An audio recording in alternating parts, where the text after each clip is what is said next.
Paano kung sabihin ko sa inyo na ang buong kasaysayan ng sangkatauhan ay nakaposmala? Sa ating pagtatalakay ngayon, sisilipin natin ang isang teolohiya na nagsasabing ang panahon nating ngayon ay isang pansamantalang paghinto lang, isang malalim na paghinga bago magsimula yung pinakahuling yugto.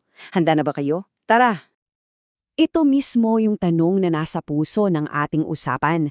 Dahil ayon sa source material natin, hindi lang tayo basta-basta sumasabay sa agos ng panahon. Sinasabi rito na tayo raw ay nasa isang espesyal na panahon ng paghihintay. At may mga partikular na palatandaan, mga hudyat na magsasabi sa atin kung kailan ito matatapos. Okay, ang tawag sa sentral na ideyang ito ay Gongbakki o ang panahon ng pagitan. Para mas madaling maintindihan, isipin niyo ito na parang isang napakahabang cosmic farming season. Ayon sa pananaw na ito raw yung panahon kung saan ang Diyos ay tahimik na nagtatanim at nag-aani ng mga kaluluwa. Isang proseso na nagsimula pa noong Pentecostes at matatapas lang kapag kumpleto na ang huling ani. So para mas magets natin itong Gongbakki, kailangan nating tingnan ang isang uri ng sabihin na nating kosmikong kalendaryo. Dito, ikinukumpara ang buong kasaysayan ng tao sa 6 na araw ng paglikha sa Genesis. At dito naguugat yung konsepto na yan, mismong galing sa 2 Peter 3:8. Ang interpretasyon dito, yung bawat araw ng paglikha ay katumbas ng 1,000 taon sa kasaysayan natin, at lahat yan ay patungo sa ika-7 araw na isang panahon ng pamamahinga. So, kung ilalatag natin yung timeline, ganito ang magiging itsura niya. Si Jesus daw ay dumating malapit sa katapusan ng ika-4 na araw o around 4,000 years. At tayo raw yung nabubuhay sa ika-5 at ika-6 na araw, mula taong 4,000 hanggang 6,000. At ito yung pinaka-critical na punto. Ibig sabihin yan, nasa dulo na tayo, nasa bingit na tayo ng pagtatapos ng ika-6 na araw. At dito na nagiging mas specific ang usapan.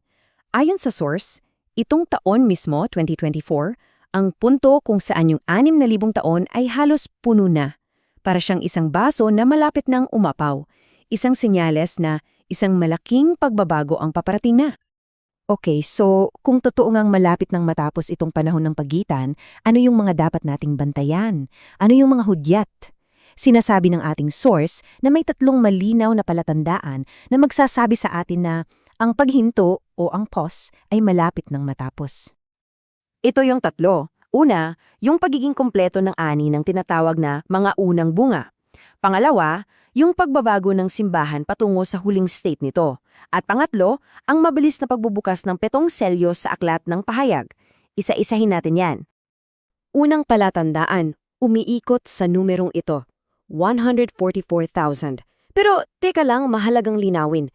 Dito sa interpretasyong ito, hindi ito literal na bilang ng mga tao. Sa halip, isa itong napakalakas na simbolo. Isang simbolo na kumakatawan sa isang kompletong espiritual na ani. Sila yung tinatawag na mga unang bunga. Sila yung kabuuan ng mga natubos na nagsisilbing hudyat na tapos na ang farming season. At ayon sa source, sa sandaling makumpleto ang simbolikong bilang na ito, doon natutunog ang mga trompeta, doon na opisyal na magtatapos ang panahon ng pagitan. Okay, pangalawang palatandaan. Ito naman nakasentro sa pagbabago ng simbahan. Ang idea rito, yung 7 simbahan sa Revelation ay hindi lang 7 literal na simbahan. Sila raw ay kumakatawan sa 7 magkakasunod na yugto, parang evolution ng simbahan sa loob ng 2,000 taon, mula sa simula sa Efeso hanggang sa dulo. At ito ang pinaka-critical na parte. Kapag daw yung pangkalahatan katangian ng simbahan sa buong mundo ay sumasalamin na sa huling simbahan, yung Laodicea, na inilarawan bilang maligamgam, mayaman at kampante, yun na raw mismo ang magiging trigger para sa susunod na yugto, ang huling 1 linggo. At yan na nga ang magdadala sa atin sa pangatlo at huling palatandaan. Ang tanong, kailan ba talaga bubuksan yung 7 selyo? Kasi 'di ba ang daming debate at teorya tungkol diyan, pero itong source natin, mayroon silang partikular na pananaw. Imbes na dahan-dahan o paisa-isang proseso sa loob ng 2,000 years, ang sabi rito bubuksan daw yan ng mabilis at sunod-sunod bago pa man matapos itong panahon natin. At pag nagsimula yan, wala nang atrasan. Hindi to tulad ng mga giyera sa kasaysayan na may mga ceasefire or peace talks. Dito raw, pag nagsimula, tuloy-tuloy na ang agos ng mga huling kaganapan. So, pag natupad na yung tatlong palatandaan na yan, ano na ang susunod? Anong mangyayari kapag natapos na ang pause?